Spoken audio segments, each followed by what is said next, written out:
Ayer hablábamos, Germán, de esta situación del dólar y esta situación más política.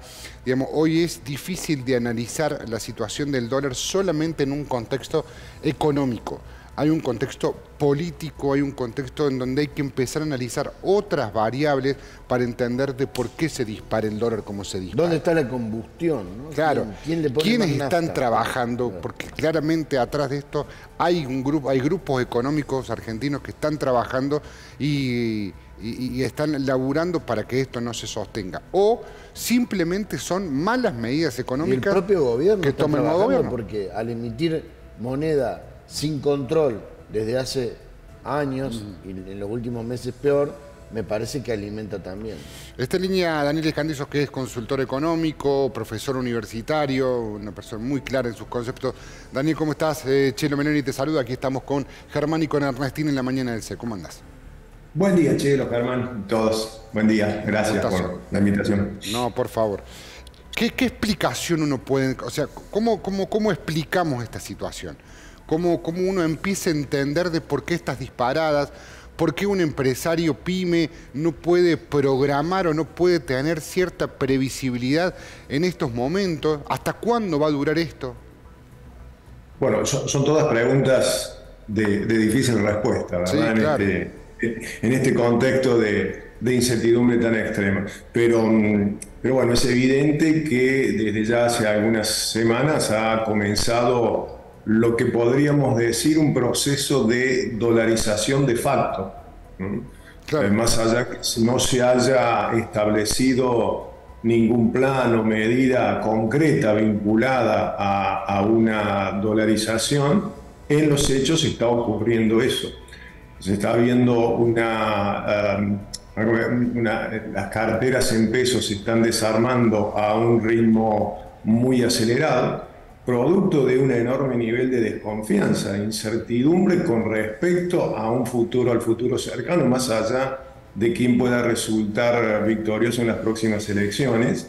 No se percibe la presencia de un plan concreto de estabilización y esto genera lo que podemos llamar una dolarización de facto, que probablemente el ritmo se acelere en las próximas semanas o en los próximos días, ¿no?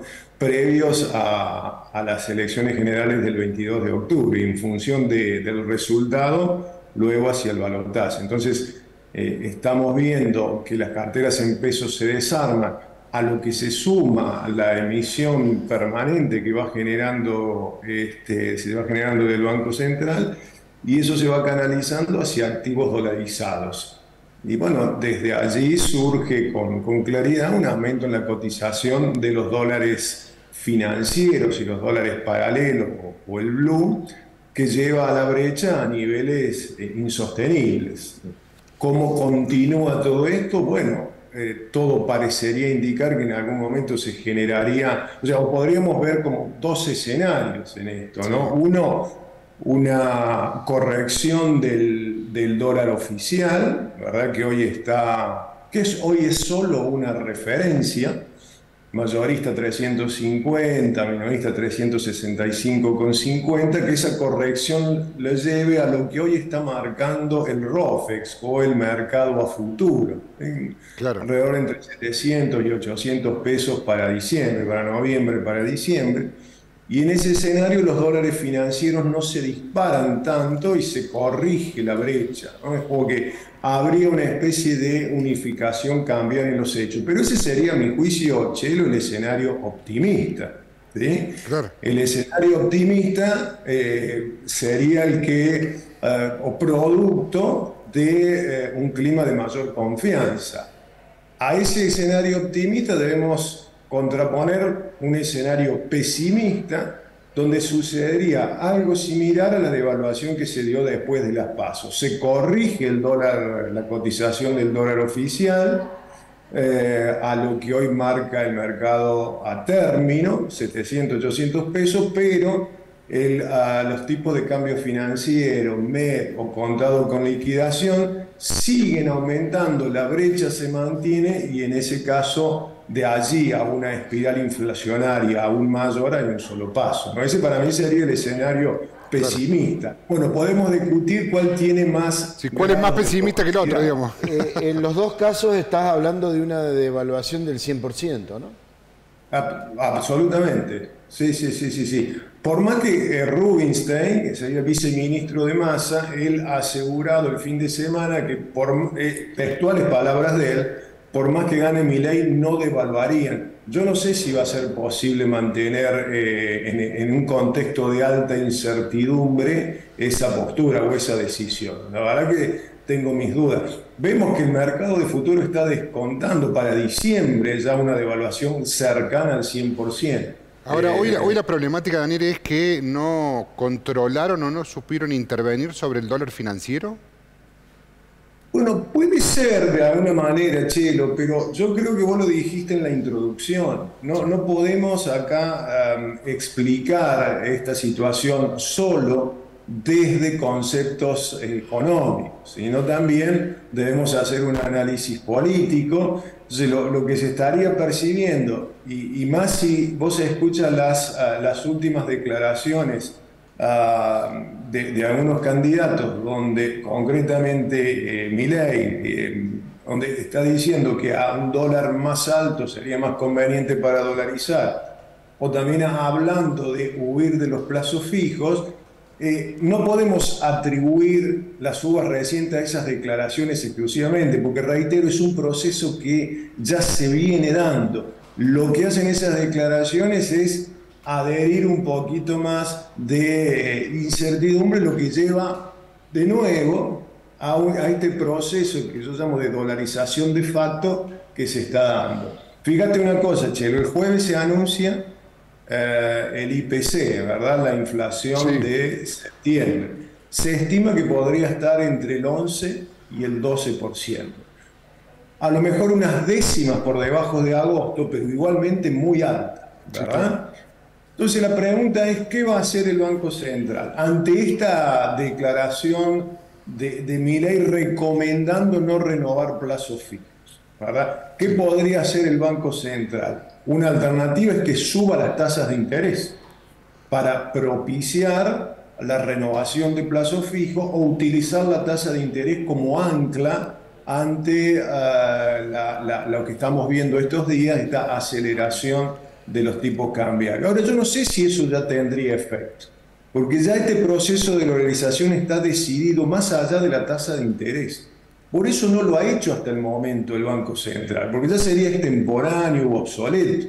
Una suba de la tasa de interés yo no creo que impacte mucho en este proceso de dolarización. O por lo menos no sería, o por lo menos tampoco sería tentador. O sea, hoy claramente ya no es tentador. Por supuesto. Entonces, políticamente... ya la decisión de dolarizar está tomada y se va a acentuar. Entonces, una suba de la tasa de interés que puede sobrevenir al anuncio de la inflación de septiembre, entiendo que no tendría impacto importante o relevante, no sería una herramienta que podría derivar en un ancla contra este proceso, ¿verdad? Sí, entonces, claro. Y hay otro tema que también me parece importante analizar, Chelo, que esto de a mayor cotización es conveniente para dolarizar, es decir, un dólar más alto es más fácil dolarizar. Uno podría decir, bueno, eso puede ser atinado en función de que, claro, al tener un tipo de cambio más alto, a la misma masa monetaria o base monetaria, harían falta menos dólares. Pero ¿qué sucede? Ante una continua devaluación, eso genera inflación, más emisión por parte del Banco Central, aumenta la base monetaria, entonces estamos en la misma. Sí, siempre va a hacer falta cada vez más dólares, o por lo menos la misma cantidad de dólares, independientemente de cuánto cotice el dólar. Entonces, por eso no comparto mucho esa apreciación. Lo importante acá es que suba la cotización de los bonos, y eso solamente se va a generar con confianza, cosa que hoy no la estamos teniendo. Recordando viejas y dolorosas recetas, ¿es posible pensar en un corralito si la situación se desmadra en los próximos días? A ver, supongamos ese escenario pesimista que yo te estoy planteando, ese escenario pesimista, los pesos en el circuito irían de manera acelerada hacia los pocos dólares que hay en la economía, ¿verdad? Eso haría volar la cotización. Entonces, obviamente que es un término que debemos ser muy prudentes de utilizar porque nos remite a una época muy compleja, un momento muy complicado.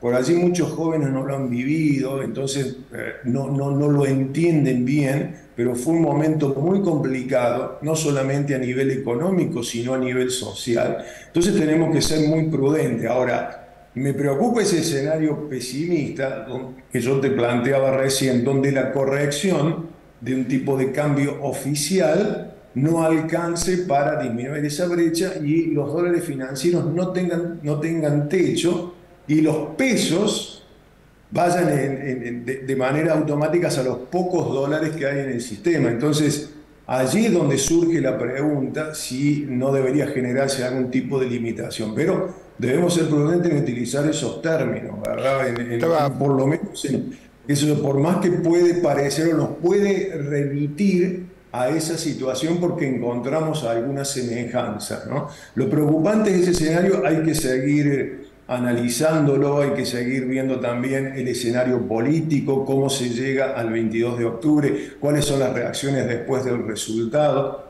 Lo que sí yo veo difícil es que esta afirmación de Rubinstein de no ajustar el tipo de cambio oficial pueda ser real después de las elecciones. ¿Sí? Sí, también lo hablábamos recién cuando presentábamos el tape de Massa hablando sobre el tema plazo fijo en peso. Digo, sí, en este escenario económico, más allá de la contienda electoral y esto de, al parecer, ganar como sea, sí, digo, no deja de ser un candidato a presidente con ciertas expectativas de triunfo.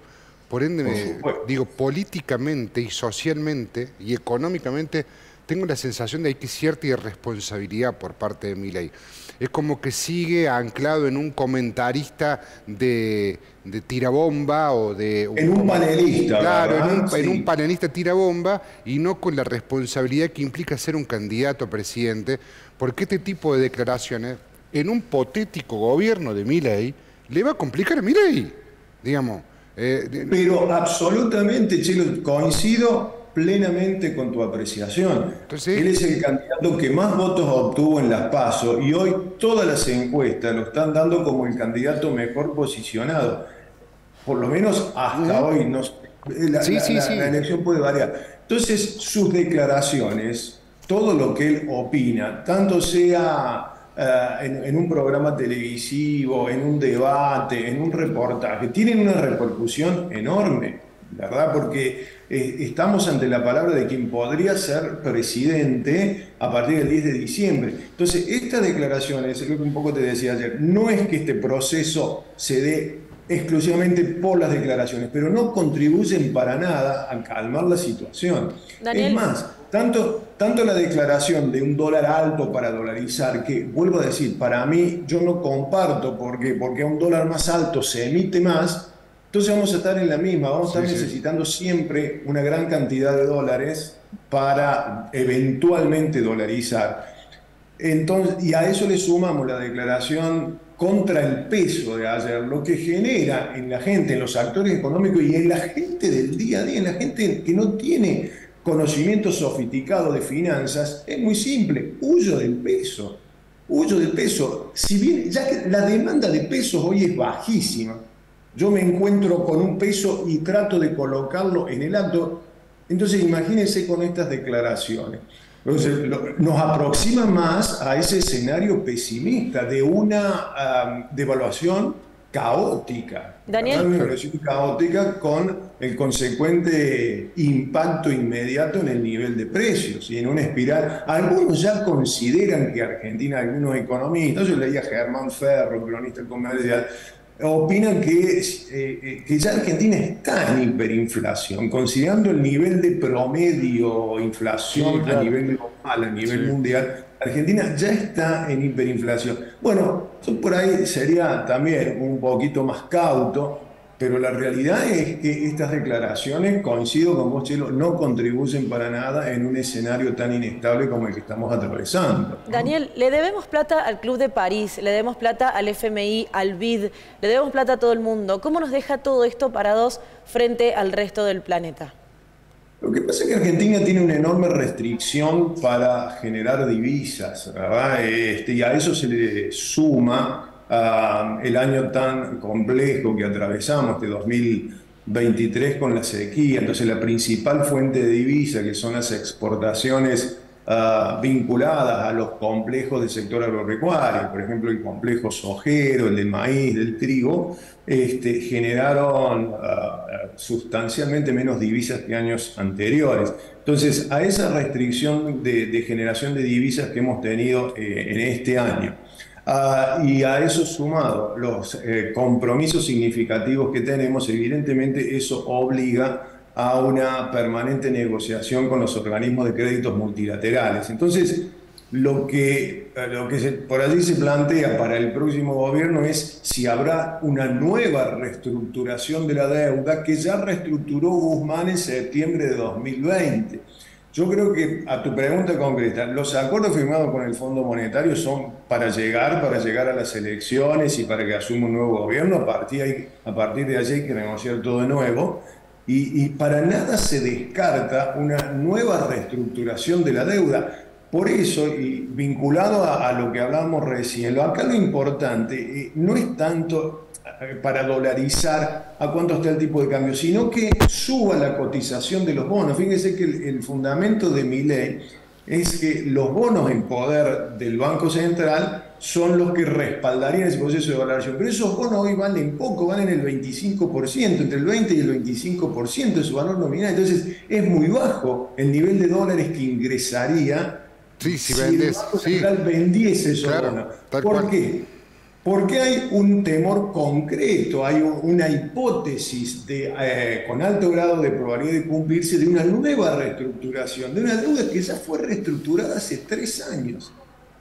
Porque hasta ahora no han acontecido vencimientos de amortizaciones, sino solo de intereses. Cuando comience a vencer el capital a partir del año que viene con un nuevo gobierno, ya los compromisos, en concreto tu pregunta, van a aumentar aún más en un país que tiene serias dificultades para generar divisas. Sí, claro. Entonces, la verdad que los escenarios que se plantean son bastante complejos, bastante inciertos, y lo que se ve es que no hay una explicitación de planes concretos de cómo se encararía todo este proceso, al menos en los candidatos que tienen más posibilidades de triunfar en las elecciones. Dicen que la deuda global de la Argentina representa con el fondo solamente 1/3, ¿no? El resto es deuda propia del ELIX y demás. Sí, totalmente. A ver, la famosa LELIQ que siempre surge en los debates y que la mayoría de la gente no sabe de qué se trata. Por eso muchas veces en los debates no se hablan de los temas que le importan a la gente, en realidad. Es que son deudas en pesos, son deudas en este caso son fondos que los bancos le prestan al Banco Central. Es un monto enorme que de alguna manera se tiene que resolver. En una eventual dolarización, ¿cómo se resuelve todo eso? Lo que se tiene que resolver, se tiene que dolarizar, imagínense, todos los depósitos en pesos, entre ellos estos depósitos, estos instrumentos que son depósitos de los bancos en el Banco Central. Entonces, todo eso se tendría que convertir a dólares también, ¿verdad? Claro. Entonces es un proceso bastante complejo. La deuda con el fondo no es la más importante, sino toda la deuda que tiene el Estado con acreedores privados. Sí, la propia deuda que generó el mismo Estado y que hoy por hoy no lo está pudiendo solventar. Porque claramente esa es la principal incertidumbre que hoy tiene el sistema económico argentino. Es decir, che, generaste letras, generaste bonos, generaste la LELIQ y que vos dijiste que le ibas a salir a rescatar y hoy tenés con qué rescatarlo y el sistema financiero está viendo que no está porque en tu caja, es como en tu casa, en tu caja, en tu cuenta bancaria tampoco tenés mucho. Dani, muchísimas gracias, como siempre, gracias por tu predisposición, como siempre un gustazo. Y te vamos a tener, y te vamos a seguir buscando, Te vamos a seguir buscando porque nos está ensayando un montón. Bueno, dale, que tenga muy buen día. Igual, un abrazo grande. Daniel Escandillo, un abrazo a todos. magíster, asesor económico, muy claro, ¿no? Por Clarísimo. supuesto, porque Muy acá claro. el demonio es el fondo. Pero de 360.000 millones de dólares que debe la Argentina, solamente le debe 50.000 millones el fondo. Claro, el resto son todo tuyo. Exacto.